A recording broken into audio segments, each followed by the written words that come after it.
नमस्कार दोस्तों, topper student education में एक बार फिर से आप सभी का बहुत बहुत स्वागत है। नेट का जो एग्ज़ाम आपका फरवरी एंड या मार्च में होने वाला है, तो ऑलमोस्ट महीना भर है, उसके बैचेस चल रहे हैं जिसमें क्रैश कोर्स है, मॉक टेस्ट है, कंप्लीट कोर्स मतलब जो ईयर का अब हमारा बैच होता है वो बैच भी चल रहा है।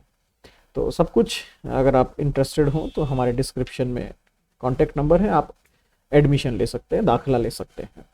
आज का जो आपका टॉपिक है, आज का जो आपका कंसेप्ट है वो ये है बेसिकली कि जो सिलेबस है उस सिलेबस के अंदर अगर आप देखेंगे तो Indian philosophy, western philosophy, then logics और देन अप्लाइड फिलॉसफी, 4 सेक्शन आपके पूरे सिलेबस में है। कौन कौन से? Indian philosophy, western philosophy, logics और अप्लाइड फिलॉसफी।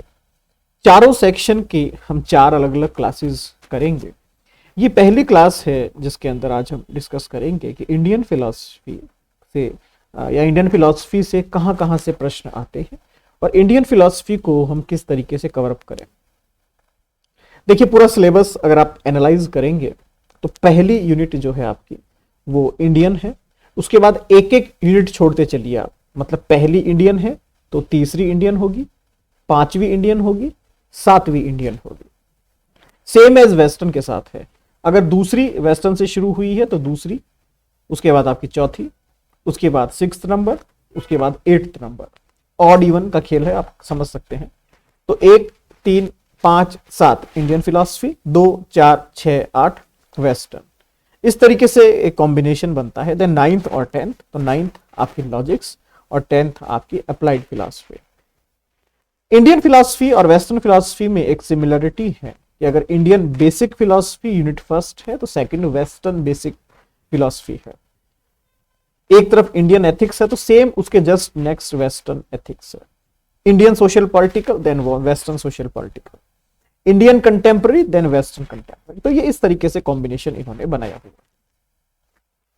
दोनों सेक्शंस की एक विशेष बात यह है कि यहां पर इजी और टफ दोनों यूनिट्स का एक कॉम्बिनेशन आप देख सकते हैं। फॉर एग्जाम्पल, एक छोटा सा एक डर रहता है बच्चों के मन में कि सब इंडियन फिलॉसफी का यूनिट संख्या 1 जो है बड़ा टफ है। टफ नहीं है, आप कंसेप्ट समझने की कोशिश कीजिए, वो थोड़ा सा डिटेल्ड है, इसलिए हमें टफ लगता है।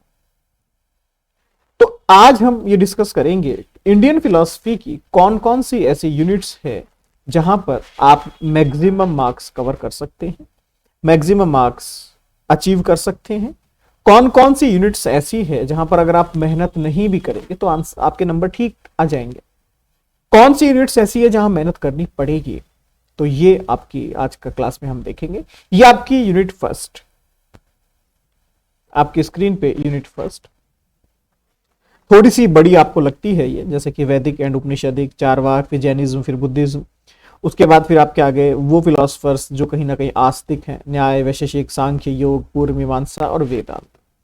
ओवरऑल देखा जाए तो बड़ी यूनिट नहीं है ये, पता नहीं क्यों आप लोगों को इसका डर लगता है, खौफ बहुत है आपके मन में इसको लेकर। खौफ जैसी कोई बात है नहीं। इस पूरी यूनिट में मैंने जो देखा है या मैंने जो इसको एनालाइज किया है, पूरी यूनिट इतनी बड़ी नहीं है या इतनी डिटेल्ड नहीं है जितना आप इसको समझते हैं। एक बात का हमेशा ध्यान रखिएगा, ठीक है। इंपॉर्टेंट थिंग इज दैट कि पूरी यूनिट जो है आपकी डिटेल्ड बहुत ज्यादा है, इसलिए हमें लगता है कि हाँ ये थोड़ी सी बड़ी यूनिट है। करना क्या है हमें इसके अंदर, थोड़ा सा सिस्टमैटिक ढंग से आप इन्हें फेस करें, थोड़ा सिस्टमैटिक ढंग से आप इन्हें पढ़ें। जैसे कि मैं क्या कुछ टॉपिक्स हैं जैसे कि जिसमें से क्वेश्चंस की प्रोबेबिलिटी हमेशा रहती है, जैसे कि वैदिक एंड उपनिषदिक एरा, ये जो आपका फर्स्ट टॉपिक है, यहां से फिक्स है 1 से 2 प्रश्न आने की संभावना होती है। जैसे कि ऋत, ये इंपॉर्टेंट क्वेश्चन है। थ्योरी ऑफ क्रिएशन, आत्मा, ये इंपॉर्टेंट क्वेश्चंस हैं जिनके आने की संभावना रहती है हमेशा। क्लियर है? नीचे आ जाते हैं। नास्तिक दर्शन में चारवाक, जैन और बुद्ध। तो जैनिज्म और बुद्धिज्म से प्रश्न हमेशा हमेशा हमेशा आते हैं। क्या आते हैं? या तो मैच द फॉलोइंग के अंदर जैन और बुद्ध हमेशा दिखते हैं हमें, या फिर स्पेसिफिक कोई बुक्स या स्पेसिफिक कोई थ्योरी, जैसे मान लीजिए मैंने अनेकांतवाद कहा, तो कौन सी स्कूल से है, इस प्रकार के प्रश्न हमेशा आते हैं। नीचे देखते हैं हम आस्तिक दर्शन के अंदर तो देखिए न्याय दर्शन आपको पढ़ना ही पढ़ना है, भले आप वैशेषिक मत पढ़िए लेकिन न्याय पढ़ना ही पढ़ना है। सांख्य और योग दोनों के अंदर अगर मैं करंट अफेयर्स के अकॉर्डिंग देखता हूं तो योग दर्शन पे आपकी पकड़ अच्छी होनी चाहिए। योग दर्शन से वर्तमान समय में प्रश्न आने की संभावना मैक्सिमम है। पूर्व मीमांसा और वेदांत के अंदर मैं अभी बता देता हूं, वेदांत दर्शन पे ज्यादा पकड़ रखिए, स्पेशली अद्वैत और विशिष्ट अद्वैत के ऊपर ज्यादा पकड़ रखिए। अद्वैत और विशिष्ट अद्वैत से प्रश्न आने की संभावना मैक्सिमम है। यूनिट 1 को समराइज करते हैं। समराइज इन द सेंस कितने प्रश्न आते हैं इस पूरी यूनिट से। ये बड़ी यूनिट है, बड़ी मतलब इंडियन फिलॉसफी का जो एसेंस है बेसिकली वो इसी के अंदर है, जो जिसको आप बेसिक इंडियन फिलॉसफी कहते हैं वो ये है। तो ऑब्वियसली बात है प्रश्न ज्यादा आएंगे, बट एक रेशियो हम इसमें बोल सकते हैं कि साहब मिनिमम 8 या 9 प्रश्न मिनिमम आते ही आते हैं और मैक्सिमम 15-16 प्रश्न भी आ सकते हैं। 15 या 16 प्रश्न भी। लेवल क्या रहता है, टफ रहते हैं या आसान रहते हैं? मॉडरेट क्वेश्चंस यहां से ज्यादा आते हैं, ज्यादा टफ नहीं कह सकते हैं आप, बट इजी भी नहीं आते, मीडियम टाइप क्वेश्चंस आते हैं। हाँ, थोड़ी सी मेहनत अगर आप इसमें करते हैं तो आपका काम हो जाएगा। कुछ ट्रिक्स है इसकी, जैसे कि इंपॉर्टेंट थ्योरीज किस किसने दी है आप एक कॉपी में लिख लीजिए। इंपॉर्टेंट सिद्धांत जिसको आप कहते हैं, जैसा निकांतवाद हो गया, ये सब ये आप एक कॉपी में लिख लीजिए। सेकंड, लिटरेचर, साहित्य किसने क्या लिखा था आप वो एक कॉपी में लिख लीजिए। फिर कुछ टॉपिक्स को आप निकालिए जो कॉमन है, जैसे कि मोक्ष हो गया, ज्ञान हो गया, जगत हो गया, जीव हो गया, बंधन हो गया है। इस तरीके के एक टॉपिक निकालकर आप चेक कीजिए। जैसे मान लीजिए आपने मोक्ष लिख लिया तो चारवाक क्या कहते हैं, जैन क्या कहते हैं, बुद्ध क्या कहते हैं, न्याय क्या कहते हैं, वैशेषिक क्या कहते हैं, सांख्य क्या कहता है, योग क्या कहता है, वेदांत क्या कहता है, मीमांसा क्या कहता है। तो एक मोक्ष पे सब कुछ निकालिए, एक डायग्राम बनाकर आप अपने पास रख लीजिए, आपका काम हो जाएगा उसमें। ठीक है, तो मॉडरेट है, बट अगर आपको लगता है कि मुझे स्कोरिंग बहुत अच्छी करनी है तो ये यूनिट आपके काम की है। थोड़ी मेहनत ज्यादा है इसमें, बट आप बहुत अच्छा स्कोर इसमें कर सकते हैं, ये मेरा पर्सनल एक्सपीरियंस है।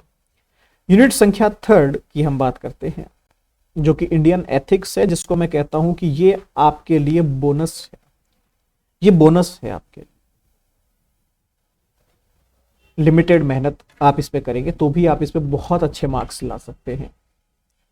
इंडियन एथिक्स का क्वेश्चंस का जो लेवल है वो बहुत ज्यादा टफ नहीं रहता है, बहुत ही इजी रहता है। पहली बात तो ये डायरेक्ट क्वेश्चंस आते हैं, क्वेश्चन घूमते नहीं हैं, ध्यान रखिएगा। मैक्सिमम क्वेश्चंस जो रहते हैं वो कॉम्बिनेशन के रहते हैं, सही क्रम का चयन कीजिए, इस तरीके क्वेश्चन ज्यादा आते हैं। कितने क्वेश्चंस आते हैं इसके अंदर मिनिमम क्वेश्चन आप 5 से 6 मान लीजिए, ज्यादा क्वेश्चंस की संभावना कम रहती है, और मैक्सिमम 10 क्वेश्चन तक। बट फिर भी 6 या 7 क्वेश्चन ये आपके लिए बोनस हैं, जैसे कि पुरुषार्थ का प्रश्न डायरेक्ट पूछ लिया आपका, पुरुषार्थ का सही क्रम बताइए, पुरुषार्थ किसे कहते हैं ये समझाइए, श्रेयस से हमारा क्या मतलब है, कर्म के नियम क्या है, योगक्षेम किसे कहा गया है, अष्टांग योग का सही क्रम बताइए। इस तरीके के क्वेश्चन ज्यादा आते हैं। थोड़ी सी मेरा मानना है कि जो हमारे जैसे वन लाइनर नोट्स होते हैं, हमारे टारगेटेड नोट्स जो होते हैं, आप एक बार पढ़ लीजिए, यूनिट 3 आपकी खत्म है, एक दिन की यूनिट है ये। आगे आइए, यूनिट संख्या 5 बोनस भी है और थोड़ी सी टिपिकल है। रीजन दैट कि यहां पर सारे फिलोसफर्स के नाम दिए गए हैं, तो यहां सबसे ज्यादा कंफ्यूजिंग जो क्वेश्चन आता है वो आता है लिटरेचर का, ये पुस्तक किसने लिखी है। अब आप अगर सिलेबस देखेंगे तकरीबन 10 से 15 के आसपास फिलोसफर्स आपको यहां दिखेंगे। अब 10 से 15 फिलोसफर्स अगर मेरे पास हैं, उनकी बुक्स को अगर मैं पढ़ने की कोशिश करूं तो एक एक फिलोसफर की अगर 5-5 बुक्स हो गई तो 50 किताबों के नाम आपको याद होने चाहिए। यह क्वेश्चन बड़ा टिपिकल हो जाता है। अगर मैं इस क्वेश्चन को हटा देता हूं तो उसके बाद कोई भी क्वेश्चन टिपिकल नहीं है।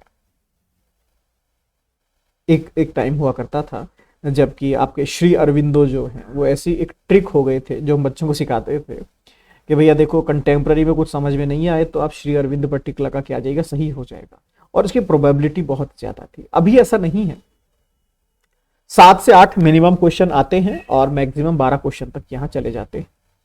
लेवल जो है करंट अफेयर्स से रिलेटेड है, जैसे कि स्वामी विवेकानंद आपके लिए इंपॉर्टेंट है पढ़ना, पढ़िएगा, क्वेश्चन आएगा। केसी भट्टाचार्य इंपॉर्टेंट है पढ़ना, क्वेश्चन आएगा, ध्यान रखिएगा। महात्मा गांधी प्रश्न आएगा, ध्यान रखिएगा। सबसे इंपॉर्टेंट है दीनदयाल उपाध्याय जी, प्रश्न आएंगे ही आएंगे ही आएंगे ही आएंगे। उसके बाद भीमा बॉय प्रश्न आएगा, लिख लीजिए, अभी बोल रहा हूं, प्रश्न आएगा। दयानंद सरस्वती कम से कम 2 से 3 प्रश्न दयानंद सरस्वती के आएंगे ही आएंगे। तो ये सिर्फ मैंने 4 या 5 नाम बताए हैं आपको, वापस सुन लीजिए। दयानंद सरस्वती, भीमा बॉय, दीनदयाल उपाध्याय, महात्मा गांधी, केसी भट्टाचार्य और स्वामी विवेकानंद। याद रखिएगा, एग्जाम देने के बाद भी आप मुझे याद करेंगे। ये जो मैंने नाम बताए हैं इन सभी से कम 5 से 6 प्रश्न आपसे सामने टकराएंगे, ध्यान रखिएगा। बाकी सब एक तरफ, ये सारे एक तरफ। अब आते हैं हम इंडियन फिलॉसफी की लास्ट यूनिट। ये एक और आपके लिए बोनस, महाभारत, कौटिल्य, कामंदक नीति शास्त्र, संविधानवाद, लोकतंत्र, social institutions, social political philosophy Indian, सामाजिक राजनीतिक दर्शन भारतीय। आप कहेंगे सर इजी क्यों है? यहां पर आप तुक्का बहुत अच्छा लगा सकते हैं। महाभारत का कोई भी प्रश्न आ गया और पूछा आपसे कि कौन से पर्व का ये डिबेट है, कौन से पर्व का इंसिडेंट है, आंख बंद करके शांति पर्व लगा देना, आंख बंद करके शांति पर्व लगा देना। कौटिल्य का अर्थशास्त्र, तो वो पुरुषार्थ में अर्थ को मानता है। मनुस्मृति धर्म आधारित है, तो वो धर्म को मानती है। पुरुषार्थों के अंदर ये प्रश्न आते हैं, ठीक है।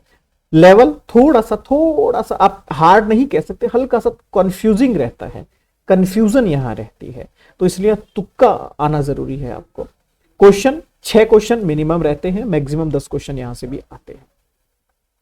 ओवरऑल अगर मैं चारों यूनिट की बात करूं तो आप पाएंगे, आप लगभग मिनिमम प्रश्न जो हैं आपके यहां से हैं, आप मान के चलिए 28 मिनिमम प्रश्न है, और अगर आप मैक्सिमम की बात करते हैं तो लगभग 40 प्रश्न मैक्सिमम है इन चारों यूनिट से।